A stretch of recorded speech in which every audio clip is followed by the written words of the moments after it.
Perang Dunia Pertama dikenal sebagai salah satu perang paling brutal dalam sejarah manusia. Bayangkan, jutaan tentara berhadapan di parit-parit penuh lumpur, hujan peluru, gas beracun, dan artileri besar yang mengguncang bumi.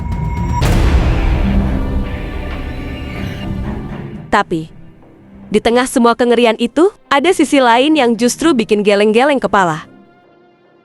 Mereka menggunakan senjata-senjata yang bentuknya aneh, idenya absurd, dan terkadang malah lebih mirip mainan atau eksperimen gagal daripada alat perang serius. Hari ini, kita akan membahas 4 senjata paling lucu dan kurang efisien dari Perang Dunia Pertama. Mulai dari palu primitif di medan modern, granat dari kaleng selai, meriam, kembang api, sampai mortir raksasa untuk meluncurkan drum berisi gas beracun. Mari kita mulai perjalanan ke masa lalu yang mencekam, tapi ada sisi absurdnya juga.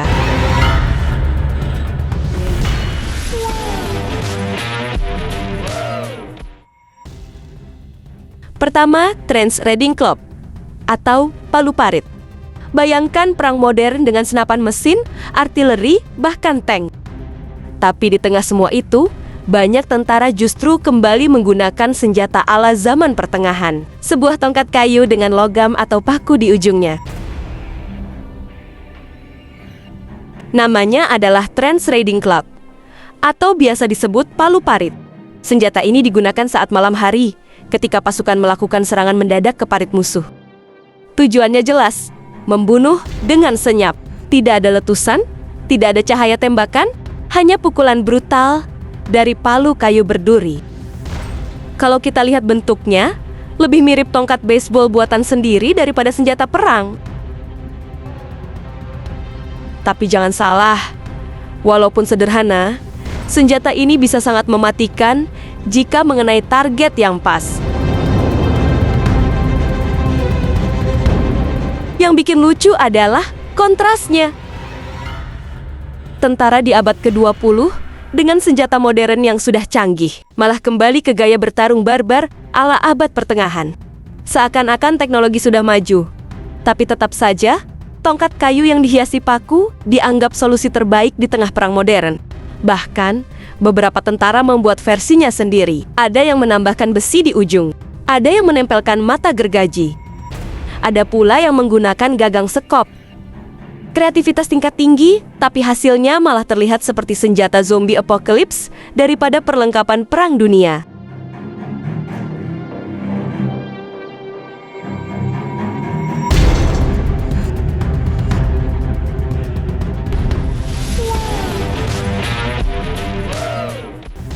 Kedua, Jump-in Grenade atau granat selai. Kalau palu parit tadi terasa barbar, yang satu ini lebih absurd lagi. Namanya Jump-in Grenade, alias granat kaleng selai. Sesuai namanya, granat ini benar-benar dibuat dari kaleng bekas selai. Tentara mengisinya dengan bahan peledak, lalu menambahkan pecahan logam, mur, baut, atau bahkan paku. Ketika dilempar, granat ini akan meledak dan menyebarkan serpihan berbahaya ke segala arah. Kenapa bisa muncul granat model begini? Alasannya sederhana. Di awal Perang Dunia I, produksi granat standar masih terbatas. Tentara kekurangan granat resmi, jadi mereka harus berimprovisasi. Dan apa yang paling banyak di barak tentara? Tentu saja, kaleng makanan. Maka jadilah kaleng selai berubah fungsi, jadi bom darurat. Bayangkan betapa absurdnya. Seorang tentara lapar, mungkin sedang makan selai di satu momen. Lalu di momen berikutnya, kaleng kosongnya diisi bahan peledak untuk dilempar ke musuh. Dari makanan manis, jadi alat pembunuh. Yang bikin kocak, nama resminya tetap dipanggil Jump-in. Seolah-olah musuh bukan takut dengan granat, tapi harus waspada kalau ada tentara bawa kaleng selai. Namun tentu saja, granat ini juga berbahaya bagi pemakainya sendiri. Kadang sumbu terlalu pendek, atau peledak terlalu sensitif. Banyak kasus tentara yang justru celaka karena granat selai mereka meledak terlalu cepat. Jadi selain lucu, senjata ini juga tragis.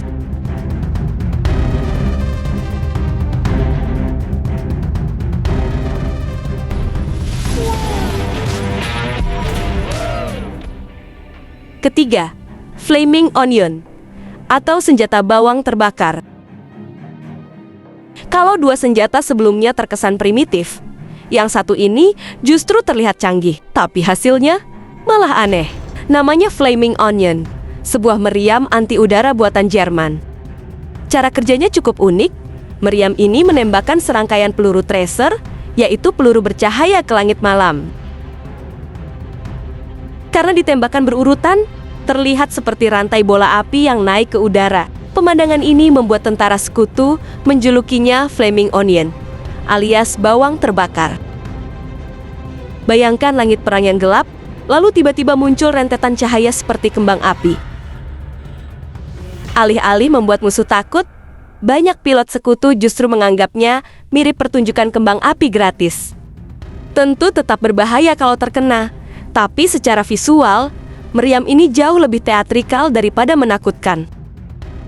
Di era sekarang, Flaming Onion mungkin lebih cocok jadi atraksi malam tahun baru daripada senjata perang.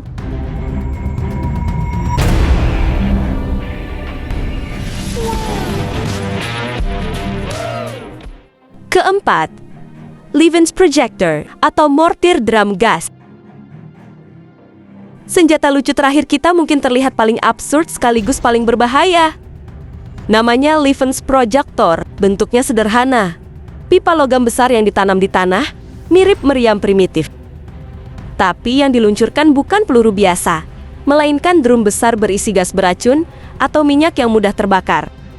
Bayangkan sebuah drum oli ukuran besar, diisi gas kimia mematikan, lalu ditembakkan ke arah musuh.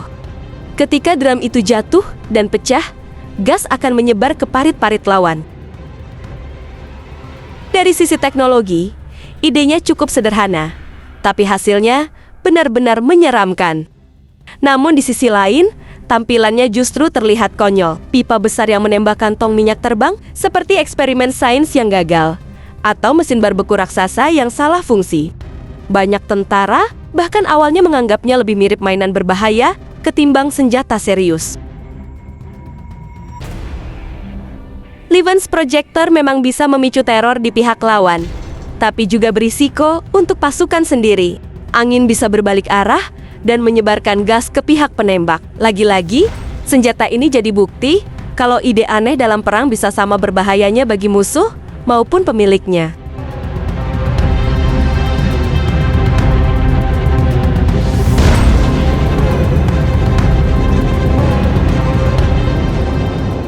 Kalau kamu suka cerita sejarah unik seperti ini, jangan lupa untuk subscribe dan nyalakan lonceng notifikasi. Karena di channel ini, kita akan terus mengulik kisah-kisah menarik dari masa lalu, yang tidak hanya serius, tapi juga penuh warna.